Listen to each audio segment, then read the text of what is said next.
Hello and welcome back. Today we are going to be discussing President Eisenhower and his domestic policy.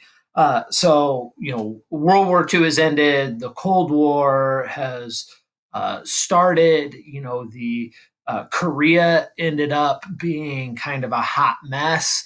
We actually, you know, snatched defeat out of the jaws of victory, and things aren't going exactly the way Americans want them to go. The Soviets got a bomb, and China has fallen to communism, and so because of that, Truman is not in such a great place politically. And Eisenhower is the hero of World War II, right? I mean, he's the guy, Normandy, he helped plan Operation Overlord and, liberated Europe, did it in really an apolitical way, Um, Truman's weak and Eisenhower's this great American hero. And, that will lead us into the election of 1952, where Eisenhower really kind of like rides above politics in the United States.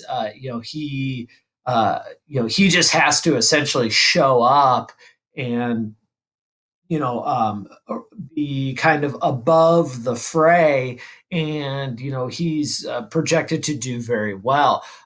Truman, it looks bad, like I said, because of the war in Korea, and that makes him look soft on communism, and with McCarthyism, which we have talked about in a previous lecture going on. You just can't look soft on communism during this time period, and if you want a president that you think is going to be tough and stand up to communism, I don't think there's any candidate that is tougher than Dwight Eisenhower.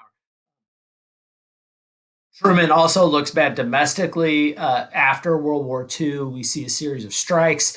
I wouldn't call that Truman's fault. I mean, today we can look back historically and recognize that, there were price controls during World War II, and there were wage controls during World War II. And anytime you freeze wages for a long time, you're going to have workers that say, look, I need a raise. And once the war ends and the price controls go away, if they don't get raises in their wages, all of a sudden, they're going to lose a high standard of living. And so we see a series of strikes. Truman gets blamed for it.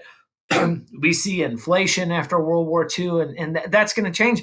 That again, not necessarily Truman's fault. We probably could have done more to stop inflation, but ultimately, you can't really blame that on Truman. There's just this extreme high demand for stuff after the war, and businesses can't keep up with the demand, and that causes prices to go up. And that's not businesses' fault. They were busy making stuff for the war effort during the war, and so they're converting back to domestic normal production, and so they can't keep up with demand. And so, but the American people blame Truman for these things, and that's going to important part.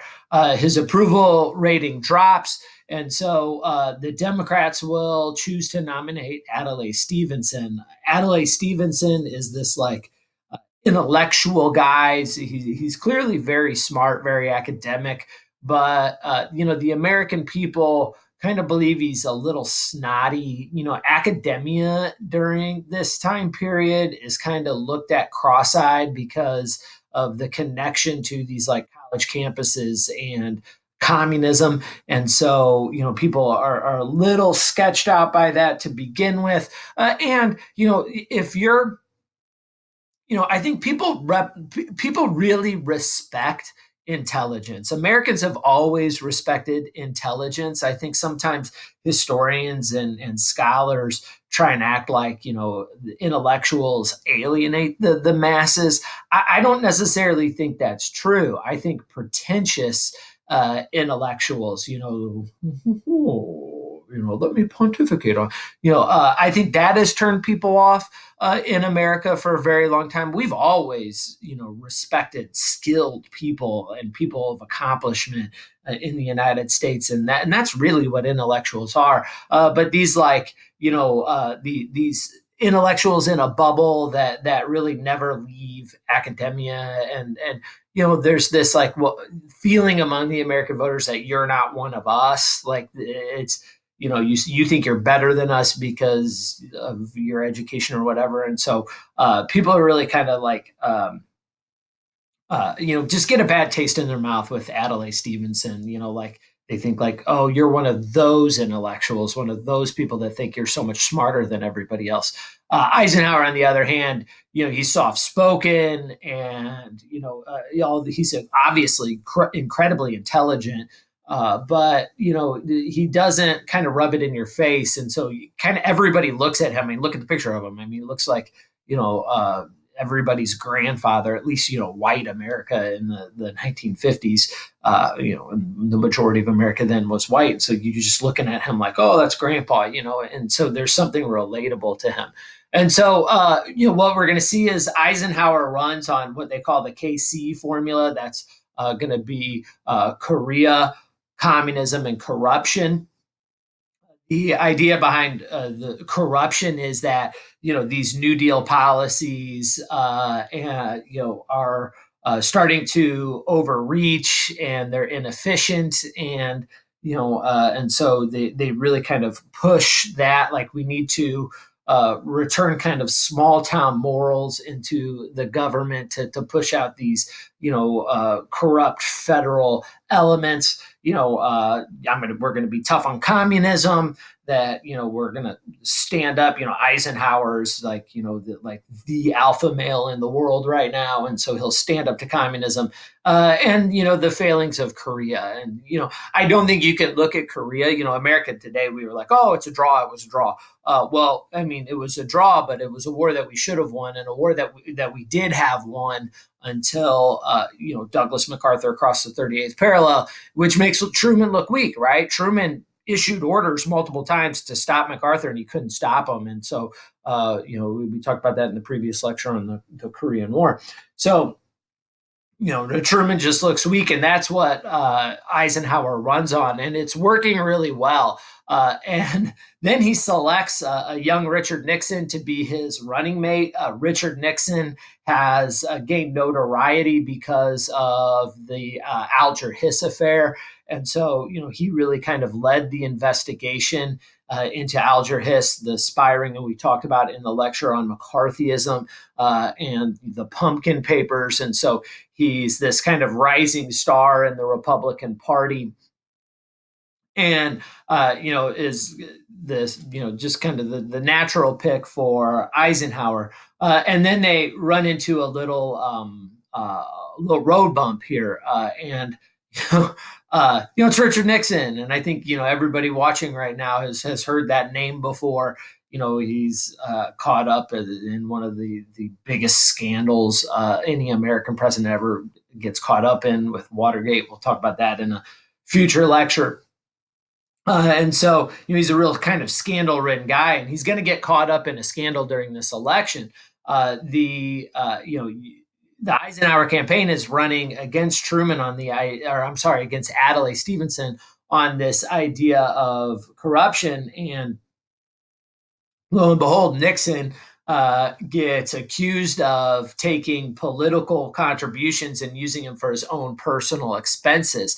And so, Eisenhower looks at him and essentially says, dude, get your stuff together. Like, you better have an explanation for this, and you better make it right, because, this flies in the face of our campaign strategy, which is against corruption.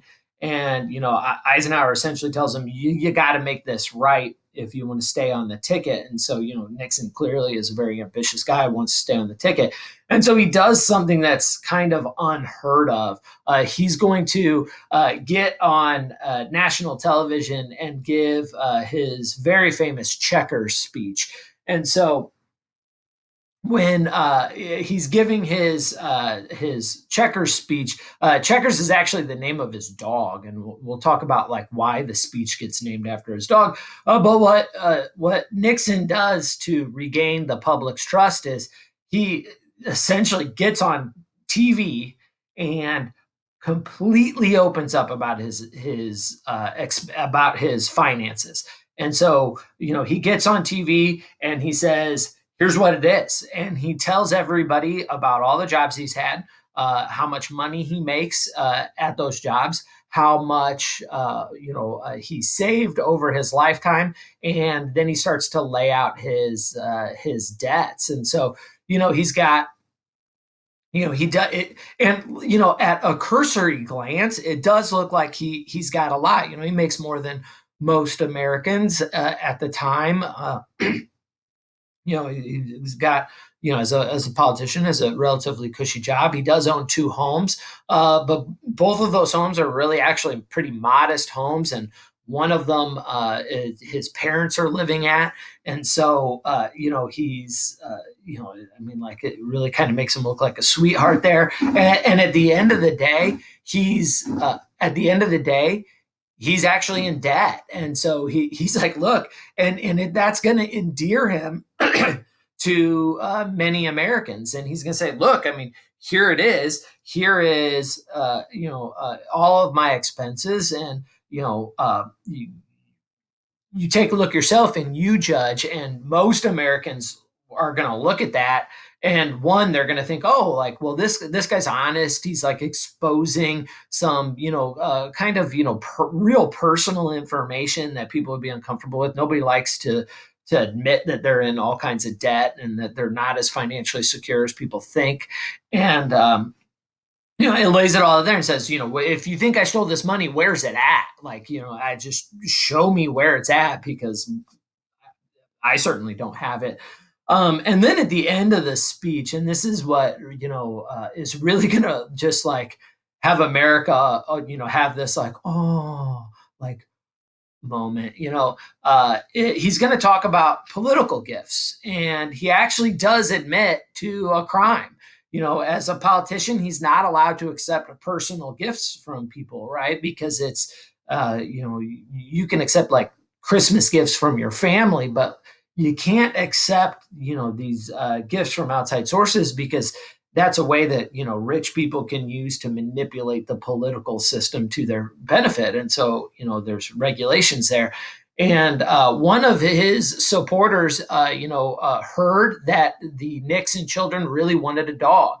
And Nixon just was too busy and was like, oh, we're not going to get a dog. But one of the supporters found out about the idea that the kids wanted this dog, and so they actually like sent him a dog. And so one day, the Richard Nixon opens up the door, and there's this box with a puppy in it, and his kids are there. They open it up, and there's just this dog, and his kids are like, oh my God, Dad, can we keep it? And then Nixon's in this really like kind of terrible situation.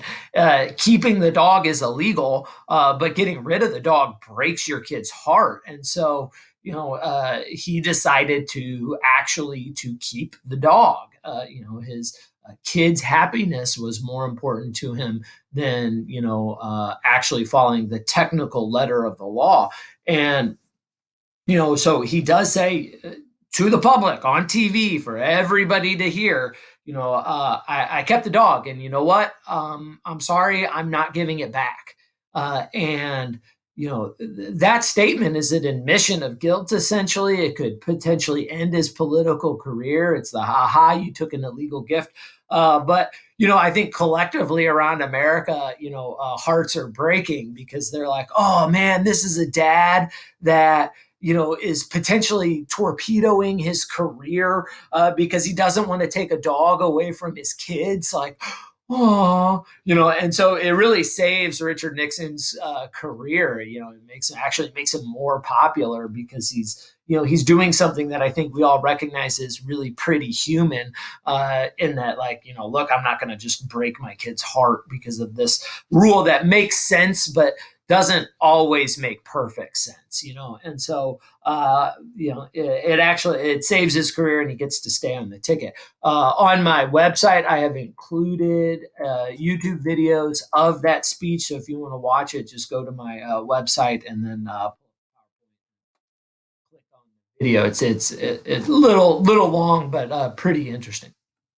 And so, a lot of independent voters in this election, and Eisenhower ends up winning with 55% of the vote. And so, that's in a presidential election. That's pretty good. But let's take a look at the map here. I mean, it's pretty much everybody but the Deep South. The Deep South is still very Democratic. The Democratic Party is in that weird stage of the Southern Democrats still, really being against the civil rights movement, and so they're just not going to vote for a Republican, right? I mean, the party that freed the slaves, and so you see. Essentially Eisenhower winning everywhere else, and even winning some, traditionally deep South states, Texas, Florida.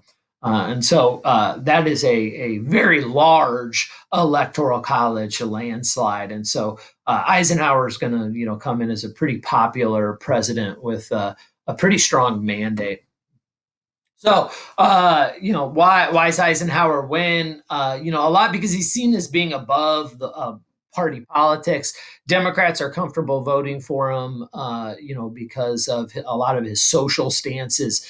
Republicans are, very comfortable with voting for him because of foreign policy and his fiscal policy, his money policy, right? I mean, like Truman and FDR spent so much money that it's putting a gigantic burden on the federal government, and so and just economics as a whole, and so people are Republicans are really anxious to get back to more responsible spending habits, and so they end up supporting him as well. And so he's seen like so he appeals to both parties.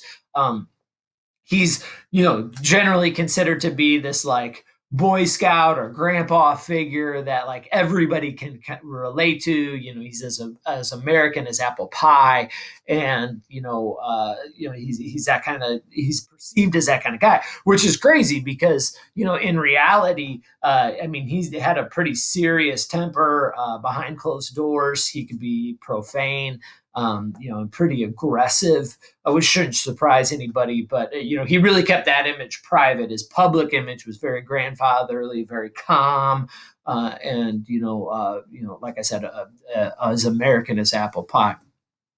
So, what is President Eisenhower, or Ike is his nickname? The campaign, the election campaign, I like Ike, right? What's his political philosophy? Well, he calls it dynamic conservatism. I think we can kind of relate that to in modern politics, like George W. Bush and his compassionate conservatism. The idea is we need to be fiscally responsible, but on the money side of things, but we need to have a heart when it comes to social issues. And so we have to recognize that yes, we shouldn't be spending money recklessly, but we should be spending some money to help take care of the poor and the disadvantaged. And so the idea behind dynamic conservatism is budget cutting, right? We can't continue to spend the way we've been spending.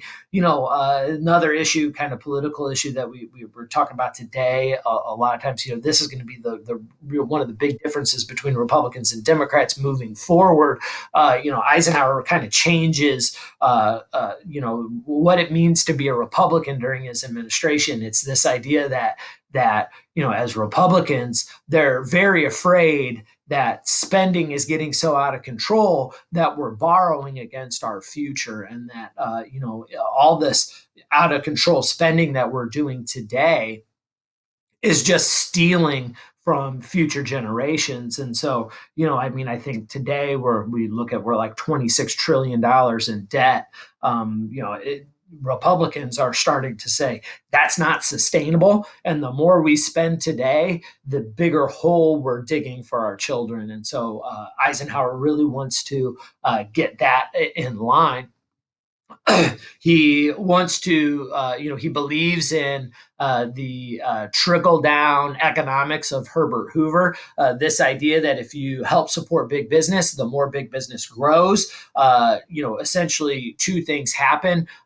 If they're doing well, they're always innovating to make newer, better products, which increases the standard of living for everybody, including the poor, right? Because they're making things better and cheaper. And so, even if poor people don't make more money, if you make better businesses, make better products that cost less money, the poor people's dollar goes further. The middle classes, their dollar goes further. And so, helping businesses make sure that they're constantly innovating, making everybody's life just a little bit more comfortable, a little bit more entertaining, and a little bit easier.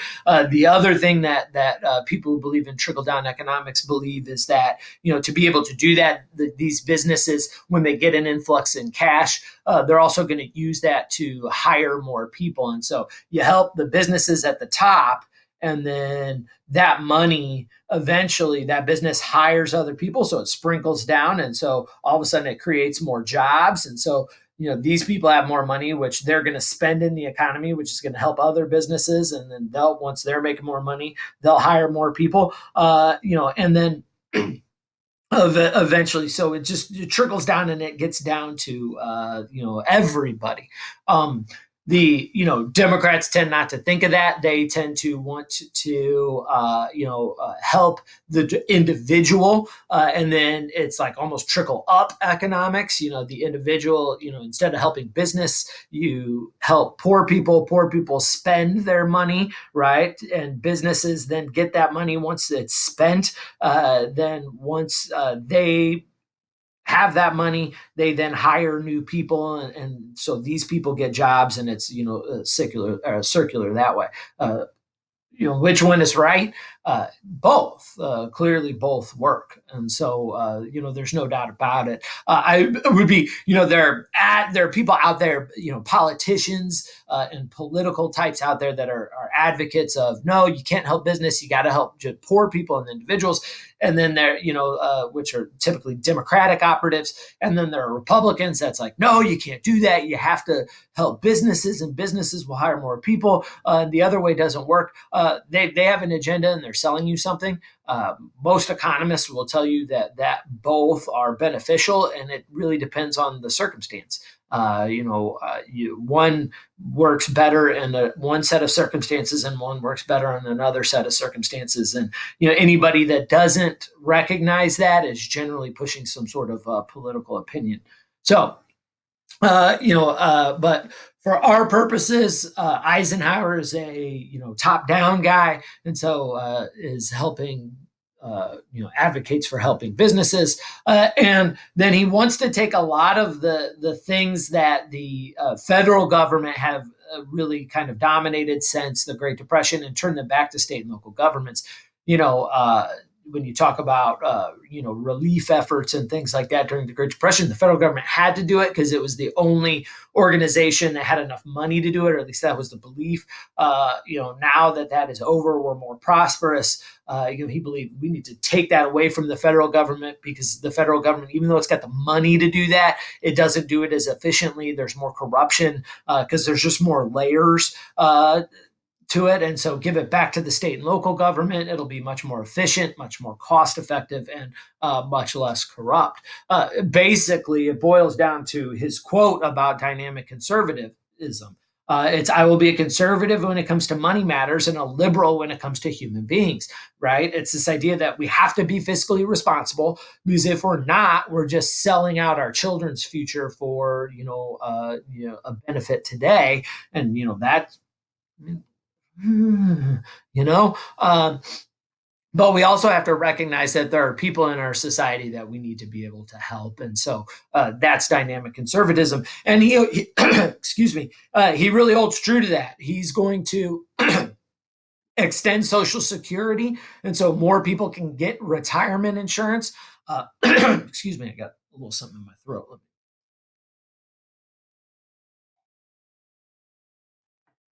So he's going to extend Social Security so more people get retirement insurance. He's going to help fund public housing so low-income people can, afford to have a roof over their head. And he's going to create the Department of Health, Education, and Welfare. So the federal government is still going to be involved in, making sure people are healthy, getting an education, and just overall welfare.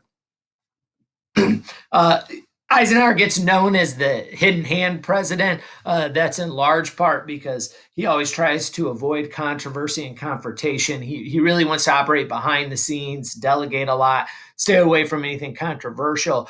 He's really not going to be a civil rights president, very specifically because that is a very divisive issue, and he doesn't want to be divisive.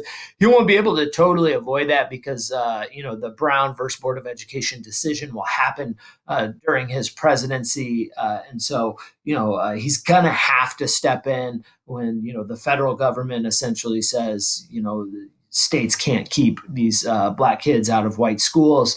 Eisenhower will have to step in to make sure that the federal government authority is respected by the states, and so he will have to step in, but he's really kind of pushed into it. We'll talk about that more. We'll do a whole series of lectures on the civil rights movement in the future. So like I said, he tends to like to work behind the scenes. He tends to like to delegate. He likes this idea that he's above politics, right? I mean, he's a general. I think he's kind of modeling himself out of after George Washington, who was really against political parties and thought that the president should be above all of that and lead everybody, not just the Federalists and Anti-Federalists for Washington, but Republicans and Democrats for Eisenhower. And so this is really the beginning of the modern Republican Party. Even today, conservatives today, they're not the conservatives of the 1800s. They're just not have even some of the most diehard conservatives today aren't laissez-faire anymore. They're not no regulation. They recognize that there needs to be social support services. They want to fund them less because fiscal responsibility is very important to them. But it's Eisenhower that really changes that. As a matter of fact, he says he doesn't want to get rid of all the New Deal. He says that Republicans that are talking about that are stupid. Those are his words, not mine. That we need this social safety net, and so it's the beginnings of a more I don't want to say kind-hearted Republican Party because that implies that before that they weren't. But I'm going to say it anyway. A more kind-hearted, light-hearted is probably a better word. And so we'll see. He is going to start to cut the budget. He wants to. There's going to be some exceptions, and we'll talk about that here in a minute. But cut the budget, become more fiscally responsible. He really is afraid of this idea of creeping socialism. That the excuse me, the more that the government does for us, the more that we want it to do for us. And so he's afraid that and every time the government takes on another social service, they grow in power. And when you grow the government in power, you always have to be concerned about losing a little bit of liberty. And he's afraid that socialism will sneak up on us. I'm not so sure that he's wrong there. Only time will really tell, but he's terrified of that. I mean, you got to think about it logically. The socialism, so on the political spectrum, right? Socialism and communism are the farthest left on the political spectrum, and so the area between socialism and communism, that political ideology is what we know now today to be fact is it's the most murderous tyrannical ideology in the history of humankind. I mean, think about You could say today, Venezuela is a socialist economy. Cuba, North Korea is communist, and so those are like modern examples of these just tyrannical dictatorships. Because to force equality, you have to have this like excessively strong federal government. And then you've got Hitler was a socialist. The NSDAP is the actual name of the Nazi Party, right? The National Socialist German Workers' Party. Mao and Stalin, who are communists slash socialists. Between the two of them, probably killed 150 million people. Like he's afraid that nobody wants that now. Nobody wants like to be there now, but he's afraid that we're going to take very slow steps that will lead us down that path to a political ideology that is, doesn't do what it purports to do, which is, to create wealth equality, but does end up with, slave labor prison camps. The Gulag Archipelago is an example of that. Maoist re-education camps are an example of that. Cuban prisoner of war camps are an example of that. They lead to all kind of famine and the famine in the Ukraine during Joseph Stalin, and so you really Eisenhower's afraid like we don't want to slowly creep into what we know would be just a disastrous situation, and so he wants to rein in the power of the federal government, so that becomes less of a threat. Um, he wants to end the price and wage controls that are still left in place after World War II. I mean, when you're fighting a total war, you got to stop inflation. You got to, because, at the end of the day, yeah, you got to win the war and stay alive before you got to worry about the economic situation. So he wants to end those price controls. Anytime you place price controls on things and wage controls, you always cause supply issues. If the government comes in and says, you can only charge, I'm making this up off the top of my head, you can only charge $15,000 for a car, and the profit margin on that car is $2,000, and no matter what you do, you can't charge more than that. Well, car manufacturers really quickly start to realize, well, okay, we if we can only make $2,000 a car, we have to charge 15,000. We're only making $2,000 on the car. We're not going to make any kind of luxury cars anymore because the more expensive it costs to make it is less profit for us. And there's only so many people that will buy at this price point. I can't make them cheaper for poor people to buy, so I'm only going to make so many of them. And so it causes supply issues and shortages and inflation. And you see that over and over in socialist governments, all across the United States. And price controls is a big part of what socialism is. And so he wants to dial that back because, again, he doesn't want us to be socialist. And he recognizes that it really creates a standard of living issue because it cuts short our supply of things. All right. Now, despite of all this, he does want to maintain most New Deal policies. He just wants to keep them under control because he doesn't want us to go any further into debt. And so, like Social Security, right? I mean, he actually expands Social Security. And so he's kind of picking and choosing, where to cut back and where to expand, which is probably a pretty responsible thing to do. Very rare anymore that we can have a president of one political party recognize that the other political party did something good, and be able to compromise between their philosophy and the other side's philosophy, because in reality neither side is always right, neither side is always wrong, and so we should look at what the other side does, what they do well, and keep it, and then try and include our philosophy in it as well. And that's what that's what Eisenhower is doing here. Right. Like I said before, he believes that Republicans that want to end all these New Deal programs are stupid. His word, not mine. And so he's not going to try and completely get rid of the New Deal. He's also going to start some pretty expansive public work programs. One of them is going to be the St. Lawrence Seaway. I mean, this is a huge public works project, and it's going to be about transportation. And Eisenhower really, like, I think we can just call him a transportation president. When he was fighting World War II in Europe, he recognized really quickly a couple of things. The transportation system in France sucked. Go back to the lecture we talked about the hedgerows. I mean, it was difficult to move troops across France, and then that was troublesome for him.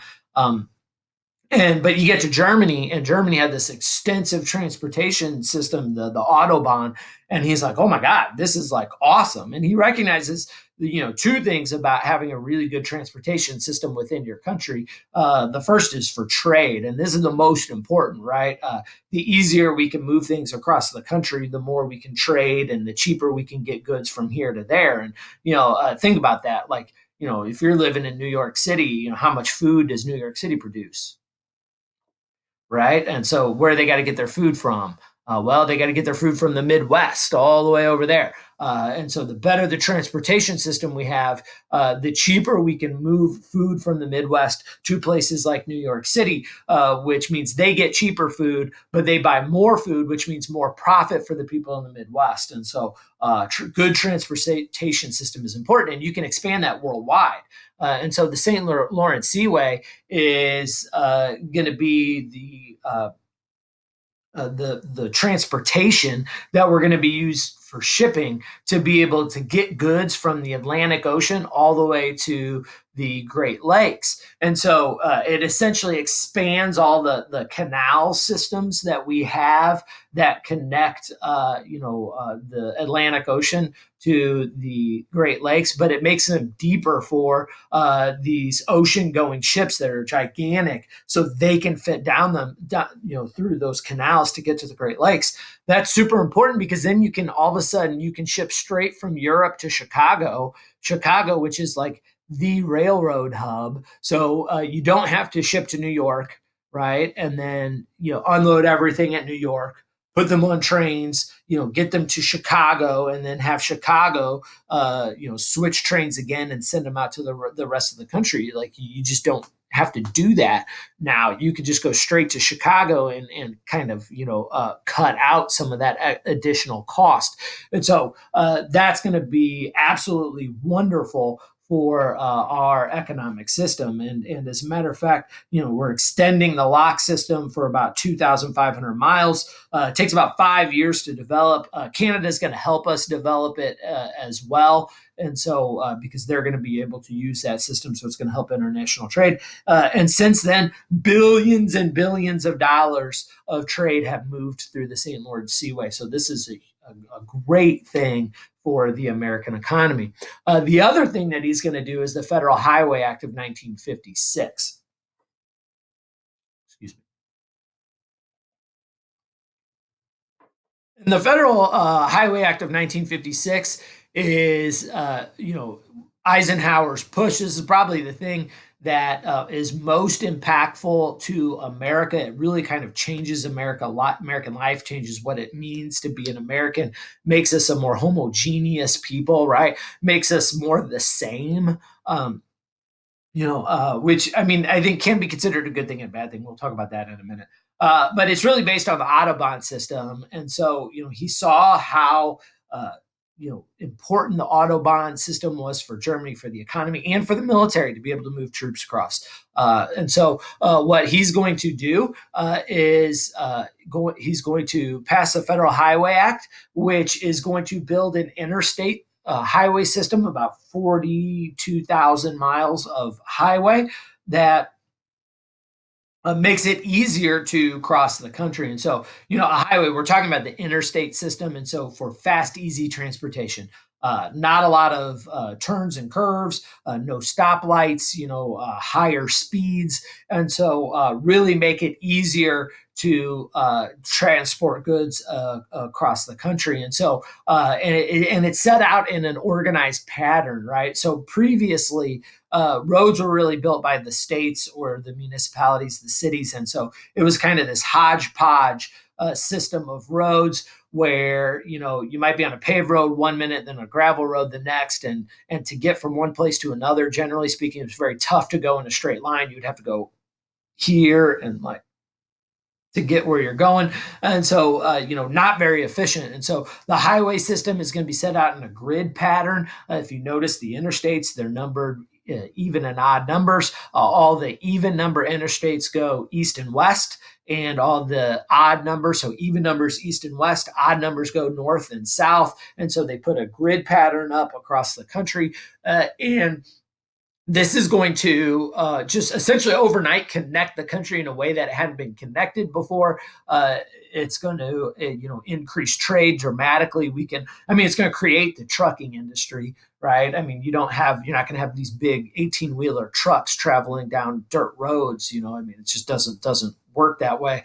And so you create the trucking industry. All of a sudden now it's going to bring down prices for goods all across the country. And your business in Kansas all of a sudden now can have a market anywhere in the United States, in a much easier way. So you don't have to be as reliant on the railroads. It is going to damage the railroads and start the decline of the railroad system, but say la vie.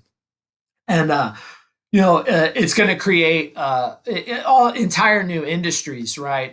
It's going to create shopping malls, right?